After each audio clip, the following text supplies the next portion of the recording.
Welcome or welcome back to my channel. If you're new here, my name is Leah and today we are going to be going over my October finances. I have been attempting a no-buy year this year and also am trying to save $25,000 in 2025 on a salary of about $50,000 per year. So pretty aggressive goals. And as a quick recap for any of you who are new, the no-buy year, the savings, everything was going really, really well, January through about June. And then in July, things went a little haywire. I have more information on that in my no-buy playlist and in my other financial reset videos on my channel if you want more information about that. But basically, a lot of health issues, a lot of unexpected things. We were moving, all kinds of stuff. So things got a little more complicated, but I have been trying really hard to get back on track. Today is October 31st, so happy Halloween. And in the theme of the month, my finances decided to get really scary. I told myself last month that I was going to be super frugal this month and I was really gonna get it together. And unfortunately, that did not exactly happen. However, it's not as bad as it could have been, and I definitely am making progress again, which is making me really excited. I was feeling a little bit hopeless there for a minute, but I do feel like I have a chance to still complete my goal for this year. So these videos are usually pretty chatty. I just made myself a chai latte that rocks, by the way. But grab yourself a drink or sit back and relax while we go through my finances together. Okay, so starting off with income, I was in a way better place with income this month than I have been in the previous months. I am finally back to my full-time job, full-time. And so I had way more money coming in from that. If you've really been paying attention to these videos, you may notice that my full-time income actually went up a little bit from what it's been in the previous months this year. And that's because I decided to take more money out per pay instead of putting it into my 401k. So the reason for that is my company only matches up to 5% anyway. And so I was actually contributing 15% to my 401k, but I've decided that I need more cash on hand after not working for a while and having to use up a ton of my emergency fund and medical bills and all kinds of stuff that's coming up.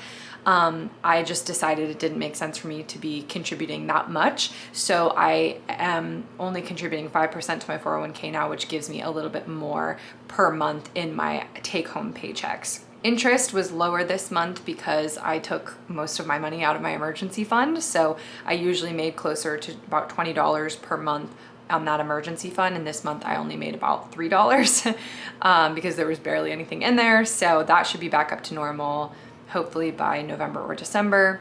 Bartending, I was able to pick up several more shifts this month, which was so helpful. This I separated out, you'll see two bartending. So this is cash tips and then this is my paychecks. So over $700 just from bartending. Cash back, I do have to say, I have been obsessed recently with this app called Survey Pop. I have a link that you can use to try it if you want to. I have been just taking surveys and doing like their little check-ins and like all these little things that you get money for. And it's very legit. Like I've been paid multiple times through there, but I've been like really obsessive with that recently. And I've actually been trying to replace my social media usage with Survey Pop. So like instead of scrolling, I'll just go take a survey and it like gets that little dopamine hit of like using my phone kind of, but I'm not scrolling and I make a little bit of money from it. So it feels like a little bit more productive. But yeah, I'll put a link to that in the bio in case you want to check that out and use my code. Trivia, I did 2 trivia sessions this month for $100. Those are $50 each, and other $40 in gifts this month, just randomly from my family. My mom gave me $20 for taking her somewhere, which was very sweet and not necessary. And my boyfriend gave me $20 just because he tips me randomly sometimes. So that puts my total take-home pay for the month at $3,885. So real close to $4,000, which is great because I really need the money right now. Moving on to a month at a glance. This is one of my favorite things to look at just because it really does break everything down in a very easy to see way. So you'll see that my total spent for the month, however, was $4,000, and we'll get into that a little bit more. I saved though $2,539, which is tremendously better than I've been doing. Got my save rate back up to close to 50%. And you can see also this is separated out. So long-term savings is like what I'm putting in investing accounts. And so that's why that is separated out there. You can also see a month at a glance some of my spending. Savings and investings took up the big chunk of where money was going. Travel, which I will also get into, took up another huge chunk. And then the rest is kind of broken down into my other normal expenses that we're used to. Popping over to the year at a glance versus actual spending graph, I did want to show you how things are going here. You can see how I was making like really good progress for the most part, like I said, up until about June, and then things started to not go so well.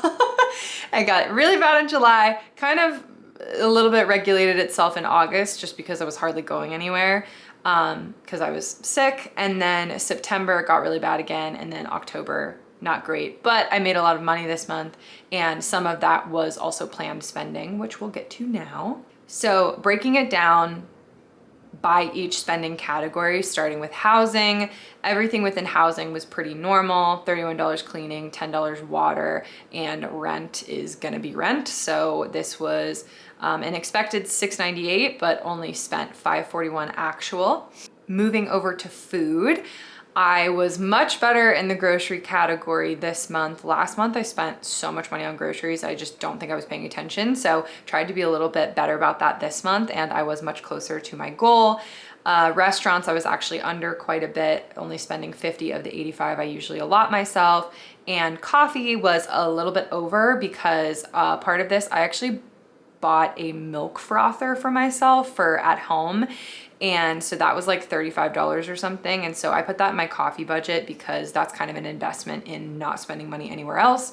And I love it, by the way. That's why I said my chai latte is absolutely rocking right now. I made like a brown sugar or a cinnamon brown sugar syrup myself and then put that in there and frothed it up. Ooh, so good. Okay, goal spending versus actual spending, pretty close. Not upset about this. Now moving over to the travel category. I don't know why last month I just completely forgot I was going on vacation, but my boyfriend and I had a vacation planned in October since like the beginning of this year. And so I didn't have anything actually paid for well, actually some stuff was paid for. Like we had our tickets, like our airline tickets and stuff like that already, but it was bought by someone else that we were going with. And so I owed all of the money this month. And so that is the entirety of what we spent for, I think we were gone for 4 nights, 5 days. And we went to Universal Studios for Halloween Horror Nights, which was so fun, so spooky. And we also went to Epic Universe, which is a new park by Universal Studios. And it was incredible. So this was all of the airfare, the hotel, and all of our food and all of our park tickets. So all encompassing about $1,500, which I did have a travel savings that I pulled from for this. Moving on to transportation, this one's super easy and way under budget, which we love to see, at only $29 for gas this month. Pets, also pretty easy, $13 out of the 20 that I generally anticipate. Wellness category, this is where things went a little worse than I would have hoped, but that's because I spent a ton of money on medicine and other health related products this month.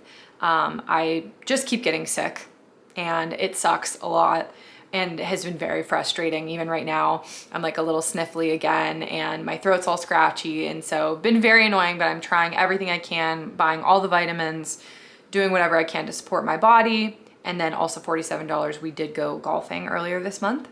Donations and giving, not a lot this month, only $34 on gifts for friends and family. Debt payments, student loans, same old, same old.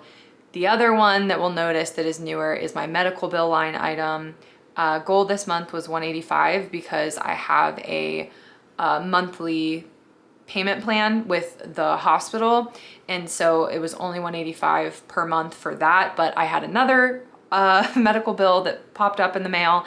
And so that's what that additional is for. Personal care items, 88 out of 15. This is again over budget, but I think for the year I'm still tracking okay. But I do think 15 might be a little low. And I'm gonna look at that as a goal for when I redo all of my budgeting for next year. I think I'm fairly regularly like over budget with this category, so I think I might look at upping that goal. Entertainment, okay. Not super proud of these ones, but shopping, I feel like I have to explain. The part of my no buy that I am still very much so clinging to and very much so in being responsible with is no new clothing. And I have still 10 months in not bought a single article of clothing. However, I do have a set of linen sheets that I am completely obsessed with, and my cat shredded, which was so upsetting because they are pretty expensive sheets. But I like love those sheets. They make the biggest difference in my sleep, I swear. And so I did purchase a new set of those to replace the ones that she tore up.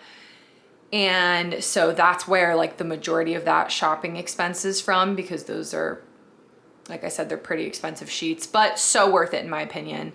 And then I did have a couple other like miscellaneous things that I spent money on. I did buy new pillows for our couch because I was getting tired of not having pillows. And I think like maybe one other thing, but nothing like crazy and not breaking my most important no buy rule, which was no clothing. And hobbies, I did spend a little over this month, and that is because I bought the entire Throne of Glass 8-book series for $65. And I have to tell you, if you are a reader at all, oh, they're so good. I love Sarah J Maas so much. And I've been meaning to read Throne of Glass, and as things have gotten darker and gloomier in the weather, it just felt like the perfect time to start it. It's kind of like a, you know, medieval spooky type series, and so I love reading that kind of stuff in the fall and winter, and so I'm so excited. I got through Throne of Glass already, and I'm on Crown of Midnight, and I'm absolutely loving the series, so no regrets for spending money on that. Oh, by the way, also for that, I bought that on Kindle, not a physical book. I have talked about that before too, where this year I'm trying not to buy any more physical books, and so just clarifying that. And then content creation, $24. That was just for editing subscriptions and things like that.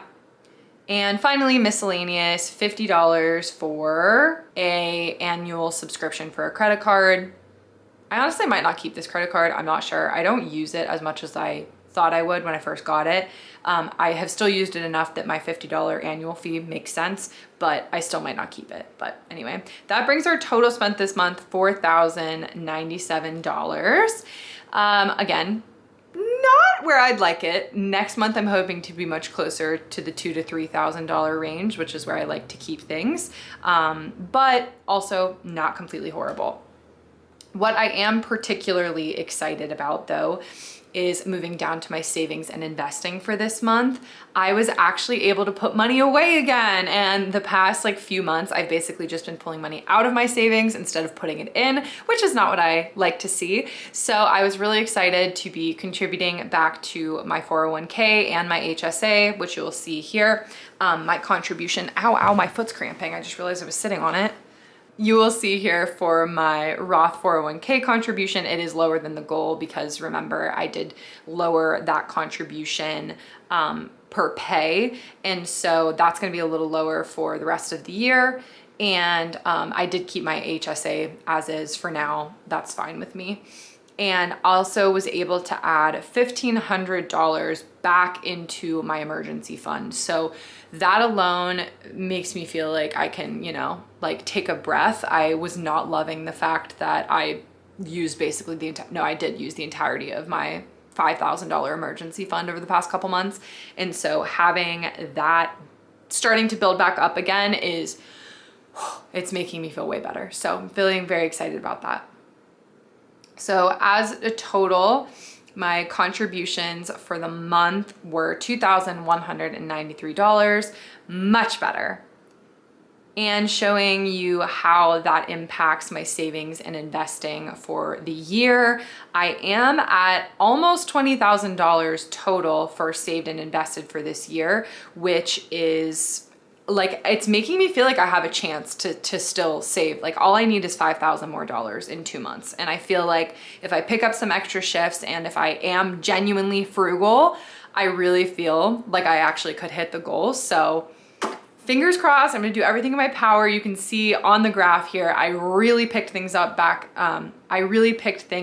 up again in October in terms of actually like the money that I was saving and investing. So as long as I can do that in November and December, I should be in good shape and really actually might hit my goal for the year. So I'm feeling really excited about that.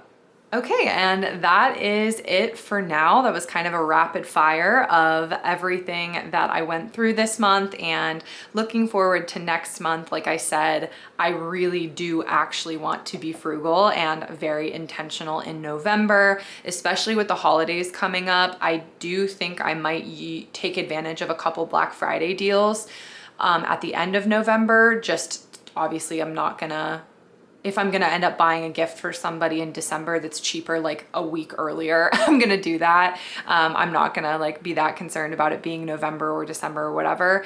But I am also going very, very easy on gifts this year. This is something that I have talked to my family about, where I just think that it would be great for everybody if we could just be very reasonable with gifts this year. And so we're looking into doing maybe just like a gift exchange or something like that, where we're not every single person is buying gifts for every single person in the family, because obviously that can get very expensive. And while I love the holidays, I think that there are a lot more things about the holidays, like spending the quality time together and baking together. I can't wait to bake with my mom and just like spend that time together with my family. Like, that is far more meaningful to me than really getting a physical gift anyway. And so I'd rather focus on those free, wonderful things that are going to bring me tons of joy in comparison to having it to be a financial burden on me or anyone else around me. So if you've made it this far into the video, thank you so much for watching. I do have several other videos that you might be interested in.